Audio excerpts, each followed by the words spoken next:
What's up, crowdfunder? Salvador Briggman here, the host of the Crowdfunding Demystified podcast. And today we spoke with a phenomenal creator who's actually reinventing golf with a new AI augmented reality Caddie, which anyone can wear. This is kind of like AR glasses that give you real-time feedback while playing. And this entrepreneur, Jason, took his idea, launched it on Indiegogo, and is able to raise over $267,000 from the crowd. If you're looking to turn your idea into a fully finished product or to raise money for that with crowdfunding, I think you're going to learn a ton in today's episode, in taking away tactics like how to do campaign testing, product validation, Facebook marketing, backer engagement to maintain momentum as you're going live. We broke down all of that in today's story, in today's podcast episode. And this is what I'm passionate about, man. This is what I've been doing since 2015 with this show, interviewing hundreds of entrepreneurs to understand what went into their success. And if you can replicate that and you can employ some of those strategies, tactics, tools, and techniques and use that with your own success, I think would be phenomenal and just help the world as well. You know, bringing new good products and high quality inventions to life.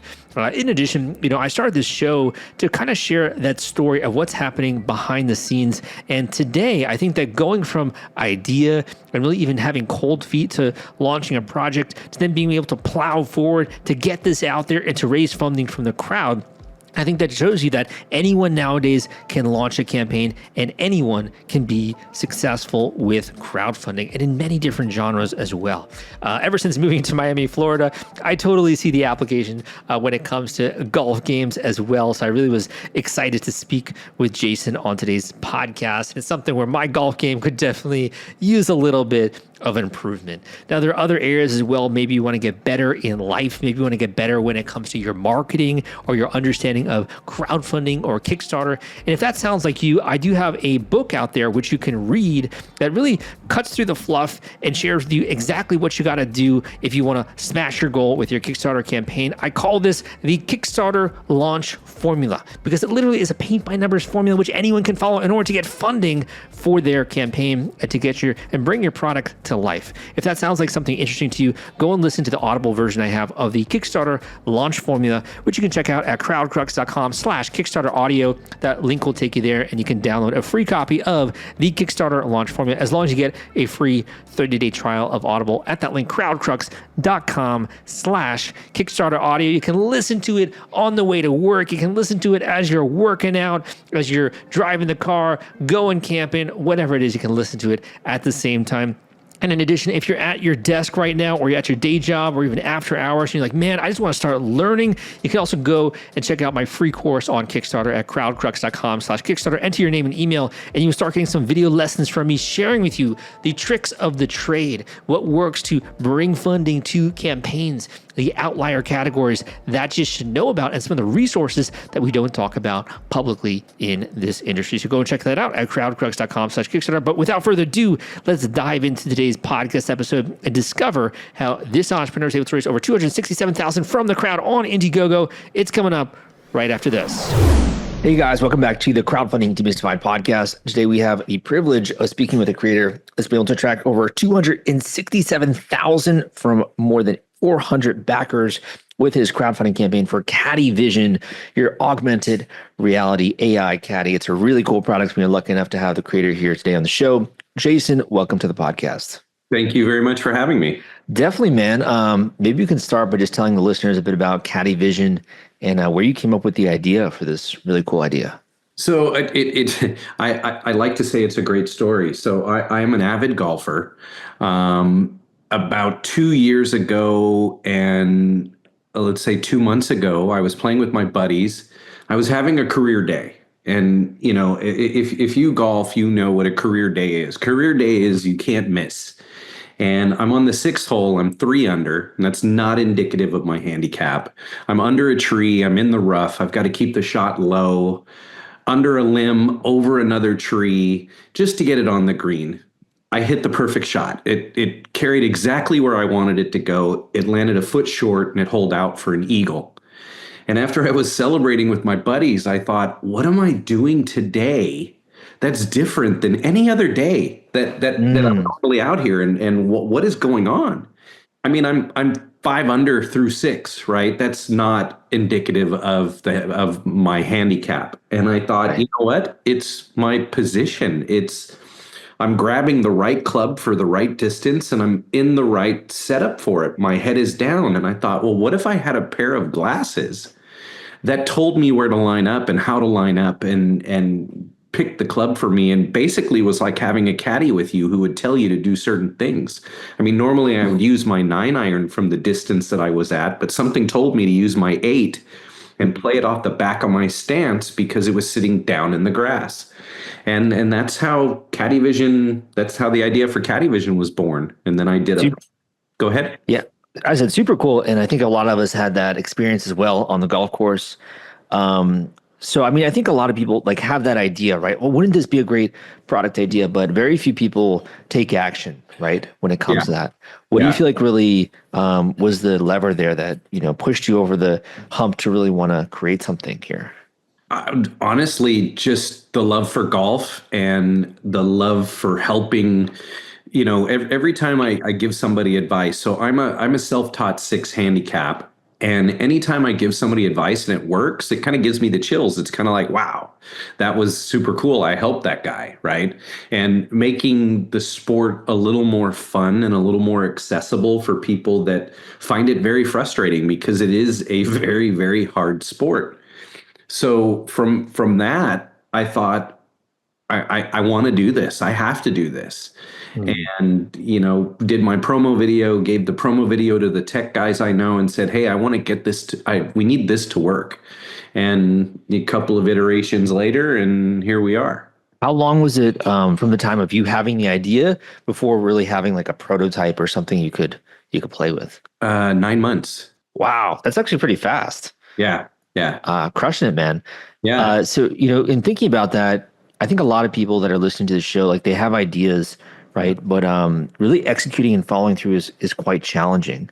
Were there any, ways or advice that you have for someone who's trying to turn that idea into a finished product? Any thoughts on that? Well, don't give up. Research everything else that's out there to see if there's anything close to what you're doing, because everybody, it's really hard to be unique, in 2025, right? There's been thousands of years of people making things, and you think you have a unique idea, and then you find out other 5 or 6 different things that pretty much do the same thing. I just happen to be in the right time in the right place because augmented reality is very new, Mhm. and it's not something that is all over the place yet. So being able to jump on and getting something out first in this sport is a bit of a misnomer. But I think, yeah, research, and then if there is something out there, find a way to make yours better, and then have a compelling story. I feel my story is very relatable to other people. Like you said, we all have those career days on the golf course, and being able to have a pair of glasses that can help you maybe have another career day, or just help you do something a little more fun and make it a little more accessible. I think that's the key to having some success with an invention. What kind of motivated your decision to explore crowdfunding? Because that's one kind of route you can go. What really led to that decision? So I've done a lot. I've done a lot of startups in my past with helping a lot of other companies, and some companies did it, some companies didn't. But what I really, the main reason, the main focus for me to do it was for market validation. Mm, It's a way that you can launch a product, raise a little bit of money, but also test the market and see, right. will people buy this? Will people want this? And if yeah, I'm not necessarily saying if people don't, that it's a complete failure, but it just means you might have to change your messaging or change the way you market it. So my main motivation was to raise a little bit of funds to help me, because people don't understand. You still have to buy the product, right? So it's not like I raised $267,000 and that's going right into my pocket. Most of that has to go to buying the product and then delivering the product, right? Mm, But it gets you a little bit of that money up front to help when you're doing it yourself and you don't have a big investment pool and you don't have a lot of people. You didn't raise money, right? But it helps you validate the market for raising money, because now I can take this and go to angel investors or venture capitalists or investors and say, hey, look, this is a great product. Check out the prototype. But look, I have 400 people that are early adopters that believe in this just off a video. No one's seen the glasses and nobody got to play with them, right? love So that. that's Yeah. that's a big way to validate the market and be able to tell, future investors or even people that don't believe, it can make them believers. Talk to me about the day that you were thinking of going live. The next day, when you had prepared and you got everything together. What was kind of going through your mind the day before you went live? The day before I went live was, wow, excitement. I mean, I knew from talking to every golfer I know, because every time I'm on the golf course, I would bump into people that either I knew or I didn't know, and I'd go, "Hey, what would you think of something like this?" And I'd show them either just a screenshot from my phone or I'd show them the prototype. So it was an overwhelming excitement, and a little bit of nerves, right? Because you're you know what if it fails? What if you launch it and nobody buys it, right? I mean, you're not done, but it's a big, it could really take the wind out of your sails. But I would say excitement. Yeah, super excited. And if we fast forward to, let's just say, the first week after you went live, what kind of happened, and what was your experience like? Well, so I had over 100,000 in sales after the first like 6 hours. Wow, crushing So it. that was, oh my God, where's this going to go? Right. This, how is this going to be? And I know from experience that you have a huge ramp up within the first day or so, and then it starts to kind of fall off, and then you get a big push towards the end. But yeah, I think I was at 110,000 after 6 hours or something like that. So a big, big ramp up. And then you just kind of go, okay, it's kind of stagnant, a week, 2 weeks later. So I just, my background is marketing. So I did, I went to the PGA show and got some people, to check it out, and literally would show people standing around, and I would have people going on Indiegogo and buying it right there. I mean, it was pretty exciting. Very cool. And I can only imagine just the feeling, right, when it comes to the validation there.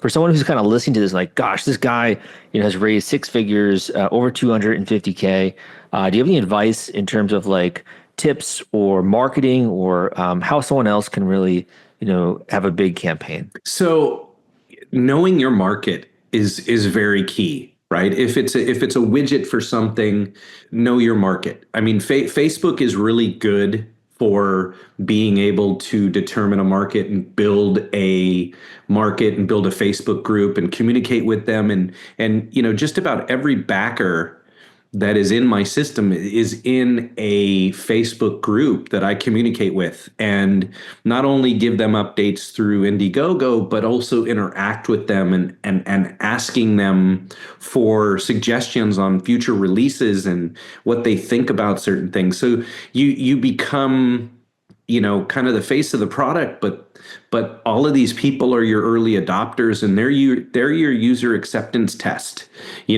So I just try to be as focused, but be real and transparent, and people will buy not just your product, but they'll buy you and buy your story, Mhm. because a lot of people want to be you, right? They want to have that idea, and it does help people. I've had a bunch of people reach out to me and say, I had this idea but I never had the guts to do it. Mm.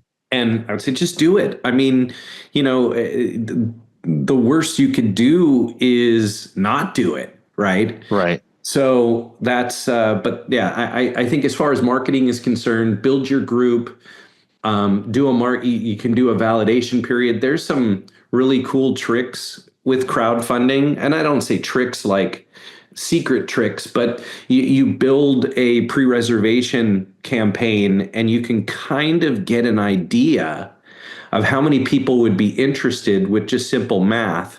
Like you send out 1,000 emails and you can get an idea of the traction from that. So if I sent out 1,000 and I got 400, well, if I sent out 10,000, I should get 4,000 or somewhere around that, right? And that's kind of a way to test it and test the environment prior to even launching.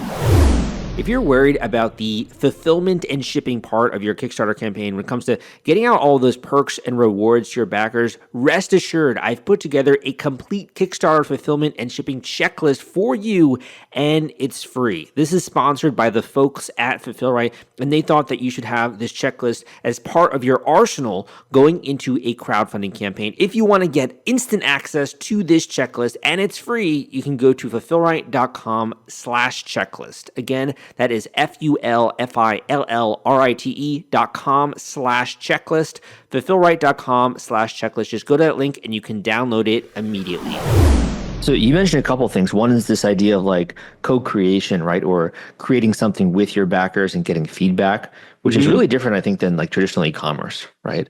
Yeah. And the second you mentioned was this idea of, like a reservation and getting people to back it.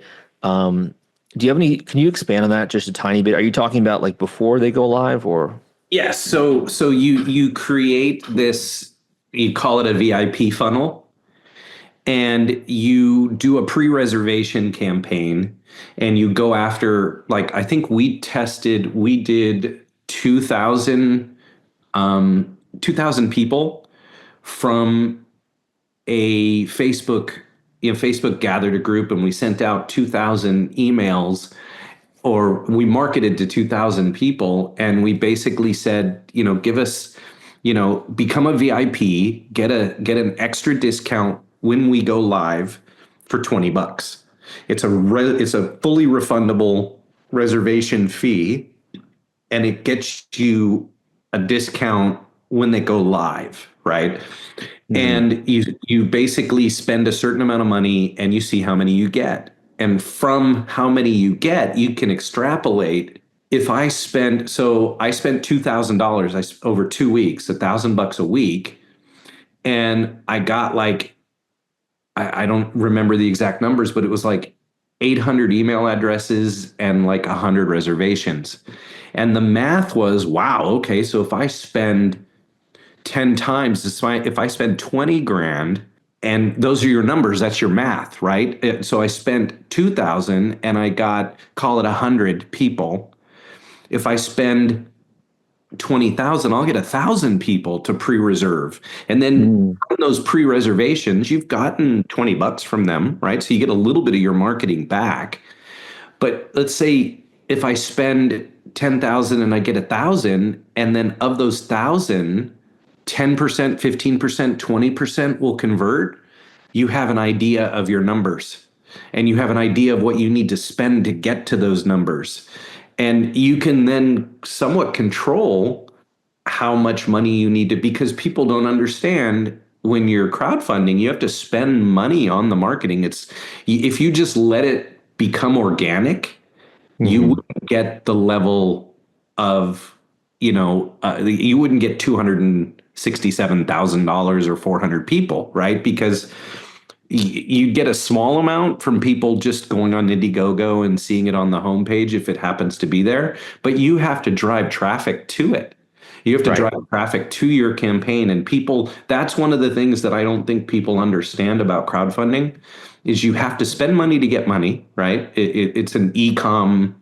It's just like if you threw up an e-com store on Amazon. I mean, you're paying Amazon to, put you in the search, right? Same thing. So you figure out how much you spent. And so my marketing validation is I spent X and I got Y, right? In the end, I spent X, I got Y, and it fully, if I had spent 150,000 to get 260,000, that's not the greatest validation in the world, but I didn't. I spent way less based on knowing the market and doing that pre-reservation and knowing ahead of time what I needed to spend. And that allows you to go out and raise some money or know how much money you need to do for the Indiegogo campaign. And then it also helped. I went to CES like the week and a half before I launched. I met the people at Indiegogo. They were super excited about the product. They did everything they could to help, but they would do everything they can to help anyways. But the idea is meet everybody, introduce yourself. Don't just log yourself into the platform. It's, even though it's e-com and it's a faceless thing, it's not really faceless, right? You have a video and you want to, but meet people. That's basically right. You're dropping nuggets of gold here, my friend. Hard-won wisdom, as you would say. Yes, hard-won wisdom. So I appreciate you, being very candid and transparent. One other, question I had, just kind of listening to your story. You had a great first week, but you also grew the campaign a ton, right? Since then, yeah. Do you have any thoughts on sort of like in the middle of the campaign, or even after, when it comes to those phases? So don't stop, right? Continue to post, updates and be on. Like I said, I created a Facebook group. I only used Facebook for the marketing, Facebook and some Instagram. I didn't do any Google. I didn't do any TikTok or any of those things. I just did Facebook for this. But that allowed me to create these groups so that validation group, that VIP group, you created a group and invited them in and then interacted with them, right? So I was posting things, every other day about, hey, what do you guys think of this? What if the glasses did this? Or what would you think? What would be one of your ideas? I had competitions. I gave away some custom putters and went live several times with the glasses and showed people and that just got people excited and got people. And I had some people that were really, really tough. Like, this is just a money grab. There's no way this is real. Why are you doing this? And you said one of the key words. I'm being transparent. I was totally transparent with everybody and how I explained, I love the sport. I want to help people do it, but I want to work in golf. I want to work in the community that I love, in the sport that I love. And I had people that were like, you know what? That makes a lot of sense. You won me over, and then you'd see the purchase come through, right? And this person went from my biggest naysayer to my biggest supporter. And you're going to deal with trolls. There's always going to be trolls. And these people are actually fighting the trolls in the Facebook group. Right. It's pretty crazy. You get a really good community, but being transparent with these people and, making the community almost like a family, and I just keep pushing it. And then I golf is one of those things. I sponsored some golf tournaments and I sponsored a hole, and people got to check out the glasses on the hole. And then they saw the link to the Indiegogo campaign, and you just have to keep it going. One of the things I love about that is just your willingness to show face, because I think so many beginning creators are scared to, for the exact reasons you mentioned. But you just kind of went with it, right? And I think that really built a lot of trust and credibility, it sounds like, with your backers there. Yeah, I think so. And a lot of people, some of the agencies that I talked to that helped with the marketing said a lot of CEOs don't like to be the face or don't want to be the one communicating with everybody, but I wanted to be the one. So I literally took away from, I was the one replying to messages, and I was the one sending out the emails, and it just, yeah, I mean, it makes it more real. So you're getting me curious about your glasses here. You know, they look very well designed. You got aircraft grade aluminum, right? You have a front facing camera there.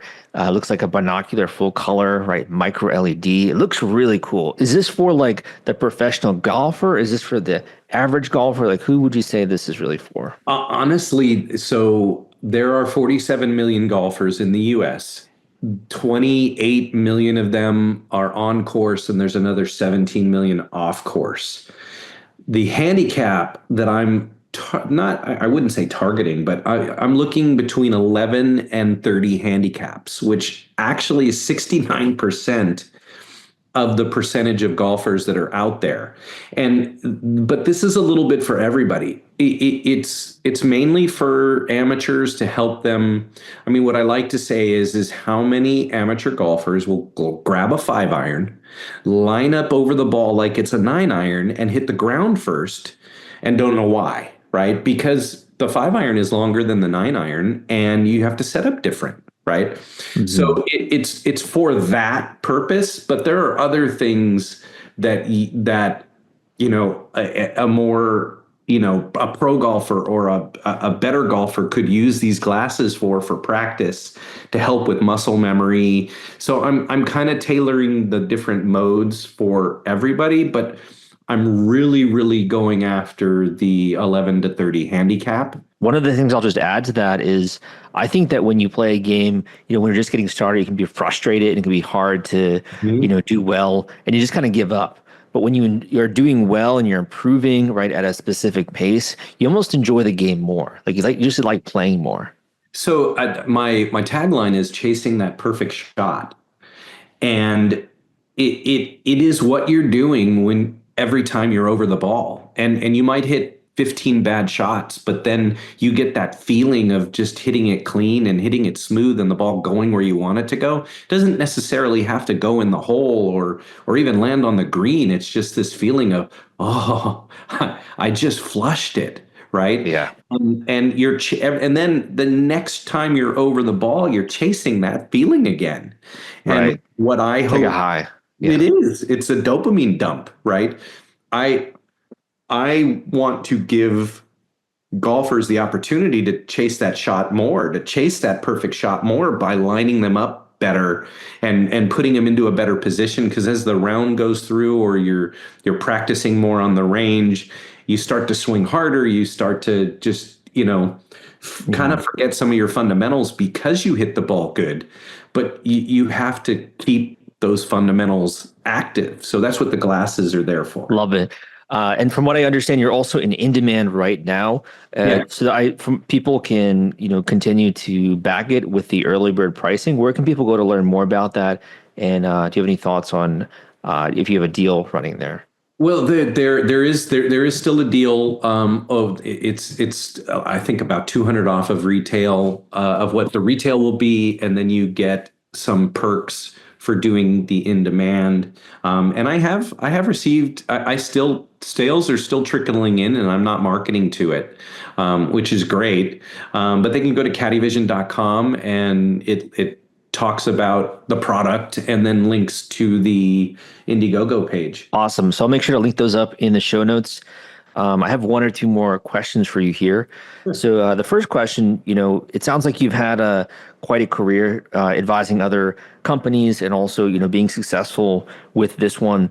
Do you have any kind of overarching advice you've given repeatedly when it comes to founders or people that are creators in that stage? Do your research, do your homework.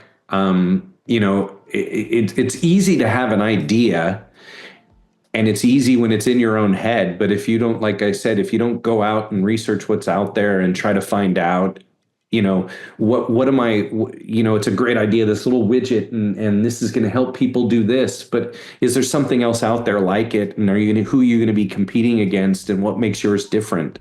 So do your homework, do your research. That's probably one of the main things when people have an idea. And you want to take it to fruition and you want to say, hey, I love this idea. Well, but do your research, and how much is it going to cost you to make, right? You have to figure that part out before you do anything else. Because you could go on crowdfunding, and if you're not priced correctly, it could be a huge problem. Well said. Well said. And my final question for you, we can end on this note. We can either end with a book recommendation, a quote that you've heard before that you like, or just a word of encouragement for other inventors and creators out there. You know what? I would say, the word of encouragement would say, just follow your dreams, just do it. Right? Not to quote Nike, but if you have something and you're excited about it, there's nothing better in life than the fulfillment of doing something that for you and something that you came up with. I think that's what I would leave on that note. Awesome. Thank you so much for coming on the podcast, bringing some radical transparency, and also for dropping some nuggets of crowdfunding gold. Really appreciate that, and look forward to your next success. Yeah, thanks for having me. Thank you for listening to this episode of the Crowdfunding Demystified podcast. And oh man, was this not a whopper of an interview? I took away that really anyone can bring a new product to life, and you can do that on Indiegogo. You can do that on Kickstarter. You can do that with many different forms of crowdfunding. And if you have an idea that you think is a little bit ludicrous, but that, and honestly, if you've been talking to people and they're just like, gosh, this would be so cool for this to exist, I think that this is the time to do it, because it's only getting easier to launch campaigns.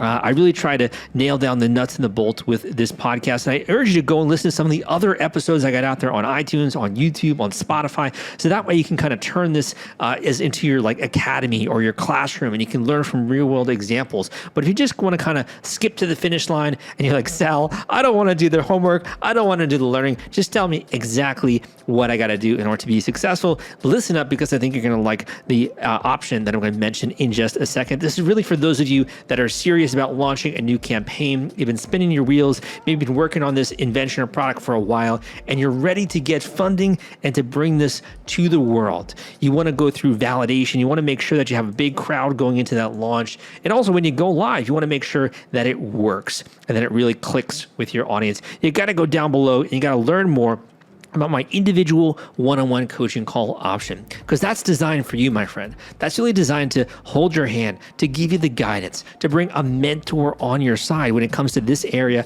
of your life.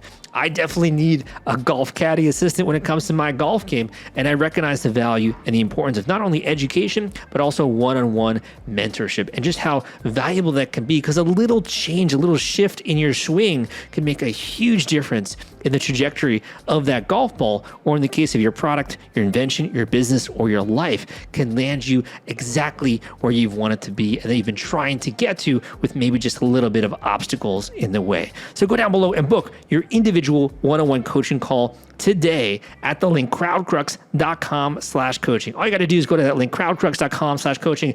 Go to that link and watch the video. Tell me a little bit about you. Fill out the form there, and I can learn more about what you're passionate about. I can learn more about your idea, the story leading up to this invention, your goals, your aspirations, all of that. And then we can book our call ASAP. That link at crowdcrux.com/coaching will take you there. But regardless, I hope that you take some action this week. I hope you move forward with your goals towards that vision of the future. Maybe you have a job or a career that you're not happy with. You want to launch a new product, or you've always wanted to have a new business, selling products and getting your ideas out there. Or maybe even you just want to see other people benefit from this cool solution that you've come up with to a problem that I'm sure that many people have. Whatever it is, go and take some action, because that's really what separates the winners from the losers, is whether or not you're going to sink your teeth into that idea. Hope you enjoyed this episode. My name is Salvador Briggman, and I will see you next time.